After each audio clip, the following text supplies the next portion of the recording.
रानी एक बहुत ही अमीर लड़की थी। वो एक कंपनी में काम करती थी और शहर में अकेले रहती थी, क्योंकि उसके परिवार में कोई भी नहीं था। वो दुनिया में एकदम अकेली थी। रानी का जन्मदिन आने वाला था और वो बहुत खुश थी। इस बार तो मैं अपने जन्मदिन पर सारे ऑफिस को पार्टी दूंगी, सबको बुलाऊंगी और खूब पैसे खर्च करूंगी। वैसे भी मरने के बाद इतने पैसे लेकर थोड़ी जा सकती हो। ये सोचकर रानी ऑफिस में सबको बोल देती है, सुनो सुनो सुनो सब लोग, मेरे जन्मदिन में तुम सबको ही आना है। मैं सबको बहुत बड़ी पार्टी दूंगी और खूब खाने पीने का सामान भी रखवाऊंगी। तुम सबको मजा आ जाएगा। लेकिन रानी देखती है कि उसके ऑफिस के दोस्त ये सुनकर कुछ खुश नहीं थे। अरे, तुम सबका मुंह इतना लटका क्यों है? तुम सब मेरी पार्टी की बात सुनकर खुश नहीं हुए क्या? एक आदमी जिसका नाम नरेश था रानी से कहता है, नहीं नहीं रानी, ऐसा कुछ नहीं है। वो दरअसल तुम तो जानती ही हो, जिस दिन तुम्हारा जन्मदिन होता है, पूजा का जन्मदिन भी उसी दिन होता है। और तुमसे पहले वो हमें अपने जन्मदिन पर बुला चुकी है। पूजा का नाम सुनकर रानी आग बबूला हो जाती है। असल में रानी पूजा को बिल्कुल भी पसंद नहीं करती थी और पूजा ने तो अब रानी के जन्मदिन की पार्टी भी खराब कर दी थी। लेकिन रानी ठान लेती है कि वो ऑफिस के लोगों को अपनी ही पार्टी में बुलाएगी।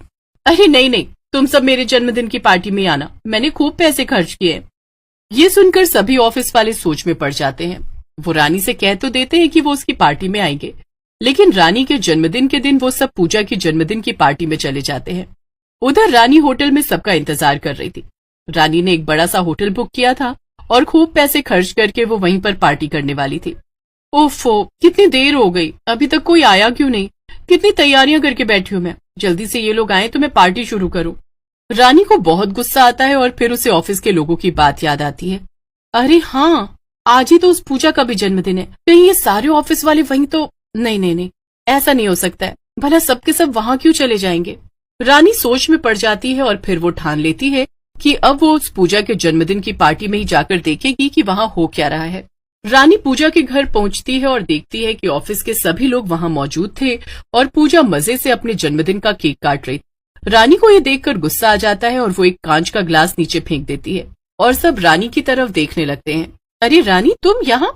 पर मैंने तो तुम्हें यहाँ बुलाया भी नहीं था, तो तुम क्यों आई हो? मैं तुम सबको छोड़ूंगी नहीं। तुम लोग मेरे जन्मदिन की पार्टी छोड़कर इसके जन्मदिन पर आए। रानी, मगर हमें तुम्हारी पार्टी में नहीं आना था। तुम हमेशा हमें अपने पैसों का घमंड दिखाती हो, बस, जबकि पूजा हमारी अच्छी दोस्त है। रानी को ये सब सुनकर बहुत गुस्सा आता है।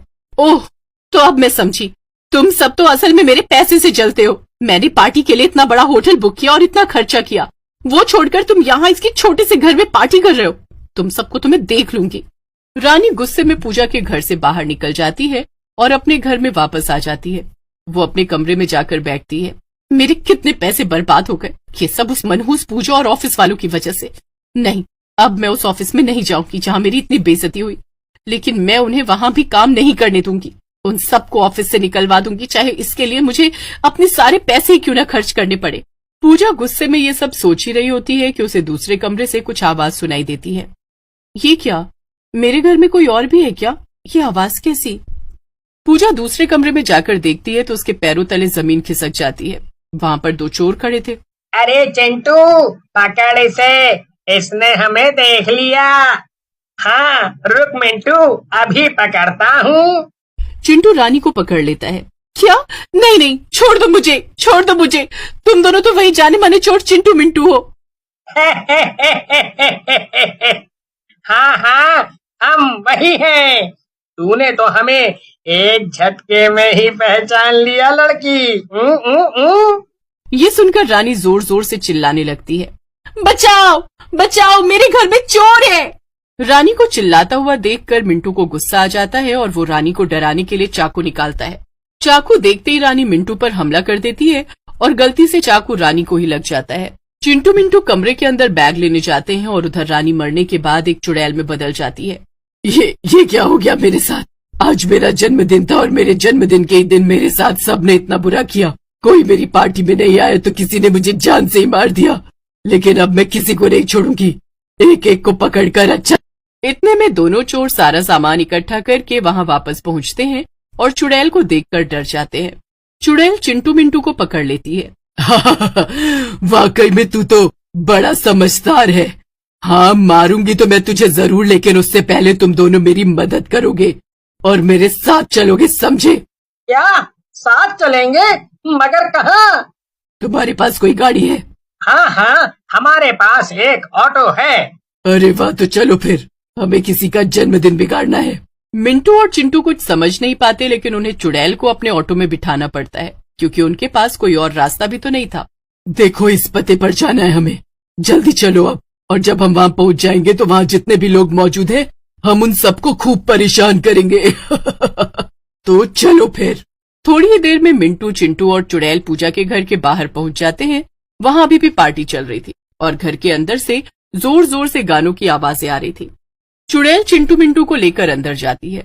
अंदर उसके ऑफिस के सभी लोग नाच रहे थे और खा पी रहे थे। अचानक से चुड़ैल जादू करती है और गाने बजने बंद हो जाते हैं। इसके बाद पार्टी में मौजूद सभी लोग हवा में उड़ने लगते हैं। बचाओ बचाओ, ये क्या हो रहा है? कि हम हवा में अपने आप कैसे उड़ रहे हैं?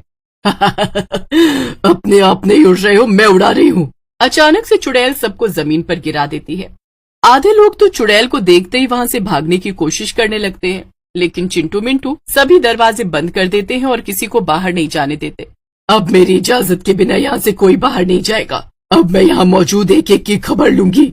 मगर हमने तुम्हारा क्या बिगाड़ा है? बहुत कुछ। शायद तुमने मुझे अब तक पहचाना नहीं, लेकिन मैं रानी हूँ जिसके जन्मदिन की पार्टी में तुम में से कोई नहीं आया और तुम सब ने मुझे धोखा दिया। सभी लोग ये सब सुनकर बहुत डर जाते हैं। चुड़ैल चिंटू मिंटू की तरफ कुछ इशारा करती है और चिंटू मिंटू जल्दी से सभी लोगों को रस्सी से बांध देते हैं। वाह वाह, तुम सबको ऐसे बंधा हुआ देखकर तो मुझे खूब मजा आ रहा है। अब पूजा, तेरी पार्टी है ना ये, तो चल अब तू मुझे नाच कर दिखा। चिंटू मिंटू पूजा को खोल देते हैं और चुड़ैल के सामने खड़ा कर देते हैं। चुड़ैल गाना बजा देती है और पूजा नाचने लगती है। ये तुम ठीक नहीं कर रही हो चुड़ैल, मैं तुझे छोड़ूंगी नहीं। चुड़ैल को ये सुनकर गुस्सा आ जाता है। अच्छा ठीक, मैं नहीं कर रही, और तूने जो मेरे साथ किया उसका क्या? जब तक मैं तेरी पार्टी पूरी तरह से बर्बाद न कर दूं तब तक मुझे चैन न आएगा। तो तुम सबकी ये पूजा मुझसे ज्यादा पसंद थी ना? अब मैं तुम सबको मार दूंगी, फिर तुम दोबारा कभी इसकी पार्टी में नहीं आ पाओगे। नहीं नहीं, हमें छोड़ दो। इसकी पार्टी में आना तो दूर की बात है, हम तो दोबारा कभी इससे बोलेंगे भी नहीं। हाँ, हमें जाने दो। अच्छा तो फिर ठीक है, तुम सब जल्दी से पार्टी छोड़कर भाग जाओ, और अगर तुम में से किसी ने इस पूजा से दोबारा बात की तो मैं उसे जान से मार दूंगी। सभी लोग पूजा का घर छोड़कर भाग जाते हैं और फिर चुड़ैल भी पूजा को वहीं हवा में लटका हुआ छोड़कर अपने घर वापस आ जाती है। चिंटू मिंटू भी उसके साथ वापस आ जाते हैं। अब मैं क्या करूं? मैंने उस पूजा की पार्टी बर्बाद कर दी, फिर भी मुझे शांति नहीं मिली। लेकिन तभी चिंटू मिंटू चुड़ैल के सामने आ जाते हैं। क्या तुम दोनों अब तक यहाँ से गए नहीं? क्या लाए हो? चिंटू एक छोटा सा केक चुड़ैल को दिखाता है। एक छोटा सा बर्थडे केक। आज तुम्हारा जन्मदिन था ना? अब हम तीनों ही मिलकर तुम्हारा जन्मदिन मना सकते हैं। यही तुम्हारी आखिरी इच्छा थी ना? और वैसे भी जाने अनजाने में हमारी ही वजह से तुम्हारी जान गई थी, इसीलिए ये करना तो हमारा फर्ज था। ये सब देखकर चुड़ैल की आंखों में आंसू आ जाते हैं। तुम दोनों ने ये मेरे लिए किया, शुक्रिया। चुड़ैल केक काटती है और उसे बहुत अच्छा लगता है। अपना जन्मदिन मना लेने की वजह से चुड़ैल की आखिरी इच्छा पूरी हो जाती है और उसकी आत्मा को शांति मिल जाती है। तुम दोनों मेरा सारा पैसा रख सकते हो, तुम्हें दोबारा कभी चोरी करने की जरूरत नहीं पड़ेगी। इतना कहकर चुड़ैल गायब हो जाती है और चिंटू मिंटू को भी दोबारा कभी चोरी करने की जरूरत नहीं पड़ती। वो अच्छे से अपना जीवन बिताने